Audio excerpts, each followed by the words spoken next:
Alright, so what's going on, guys? Berserk chapter 371, let's get right into it. So we got another beautiful colored page here with Griffith, Casca, and Zodd. Really nice stuff, guys. I absolutely love this. I can't wait until this image comes out with all the text on it, because, the text kind of diminishes some of the beauty of it, but still a great panel nonetheless. Really nice start to the chapter. Alright, so we start this one off with Roderick. He's like, open up, Guts! He's trying to get in there. He wants to protect him. And Shirka decides that, hey, I can use my luminous body to go through the door and talk to Guts. So that's exactly what she does. Now we see the luminous body come out of her physical body. She goes through the door and she's looking at Guts. And she's like, Guts? But she notices that he's transfixed on his sword. He's not taking his eyes off of it. And then as he's just staring at the sword, he begins to break down. It looks like he's probably crying right here. He puts his hand on his face, and it's just really emotional stuff, guys. He feels like he has nothing left in this world, and it's just a very tragic moment. Shirka then notices that all the memories from his past is just flooding his mind right now. We see a picture of Rosine on the top.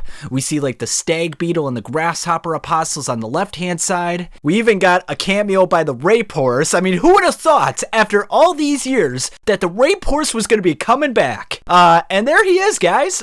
So awesome stuff. We also got some of the kelpies. We got some of the trolls. We got, it looks like Albion burning down. Just an amazing image. I just love this conglomeration of all these images from the past sort of melded into one cohesive image. It's really cool stuff. And then the final image that we see is a picture of Griffith. And it looks like the image that we saw in a couple chapters back, except this time he's wearing his armor. And I'm guessing that this is probably the memory from the Hill of Swords. So yeah, really cool stuff here. And Shirka obviously recognizes who this is, and she's shocked. And, Griffith just gives that little smile like he gave back at Elfhelm. And then we notice some teeth gnawing together, clashing together, and Shirka's like, Guts! And then she's confused and can't really make out what's going on. And then she's like, it can't be. Guts is... And then we see the teeth gnashing together. Blood is spewing from the gums of the mouth. We see the chains that bind the beast of darkness down, breaking apart. And we would imagine that Guts is really close to activating the Berserker armor at this point and just absolutely losing all control. And Shirka is screaming out Guts, and then in the very next panel, we see Guts screaming. It looks like he's in pain and agony right now. And then we see his eyes staring upwards, and then he's like, everything, it was all for nothing. And this is a really cool image right here because Guts is descending deep into the water. And as I've talked about in some of my previous videos,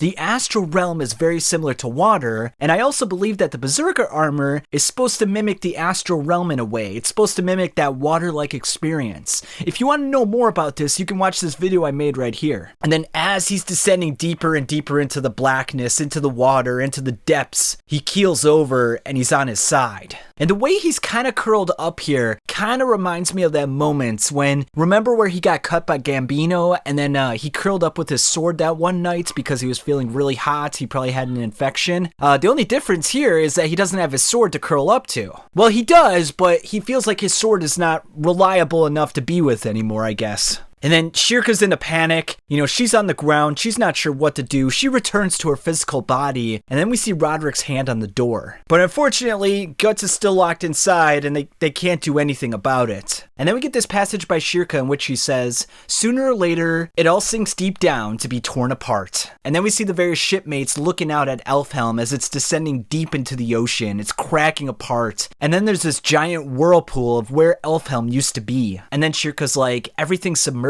to the dark, cold sea floor, including my voice. And then as this is happening, we see Farnese and Serpco helping out the shipmates. We see Isidro still sulking. We see Morta directing traffic. And Shirka's just kind of lying on the ground and she's thinking about Guts. Now, this is interesting because does including my voice mean something different than what we might think it means? I'm almost wondering if this is symbolic. Like if she's talking about the fact that because Elfhelm is sinking deep down below the ocean, that all the magic in the world is disappearing. The fact that Danan, the Marrow, the various magical creatures, the elves all disappeared is sort of an indication that maybe most or if not all of the magic is going away. Does that mean Shirka will no longer be able to use magic from this point forward? I mean, we know that Farnese and Morta can still use healing magic, so there's that, but is there an extent to which they can use magic. Like, before they could do all sorts of things, but maybe now they can only do a certain number of things. Like,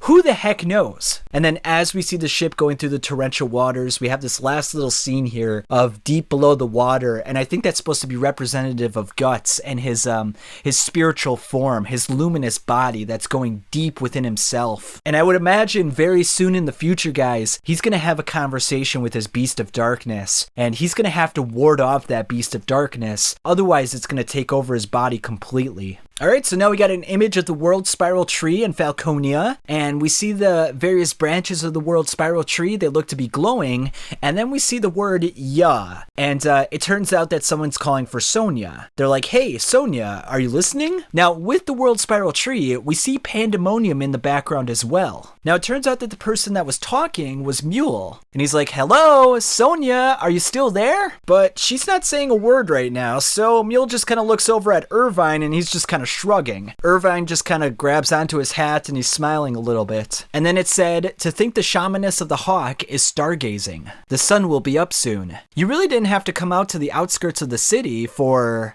And then he stops talking. And then just as he stops talking, Locust and Grunbeld come to the scene. And Locust is like, "Shamaness." And then Mule's thinking to himself, "Sir Locust and even General Grunbeld, what are the wings of the hawk doing at the port?" And then Sonia fixes her hair and she's like, "He's back." Mule is shocked, but the other apostles are just looking on with bated breath. We then see what looks to be an opening in the clouds. And then Mule is like, "Is she welcoming a morning star?" And then just as this is happening, we see the sun rising off in the distance. We see the World Spiral Tree, and descending down from the World Spiral Tree is Nosferatu Zodd. And what an absolutely gorgeous image this is, guys, of Nosferatu Zodd going through the clouds out of the World Spiral Tree. We see the entirety of Falconia here. We see Sonia, Locust, Grunbeld, Mule, Irvine. I mean, the whole crew is there. It just looks absolutely amazing. Obviously, Roxas is still not there, but we wouldn't expect him to show up anyway, and we still don't know what's going on after he got blasted by Rickards by that little cannon, so it's still a mystery where he is at this point. But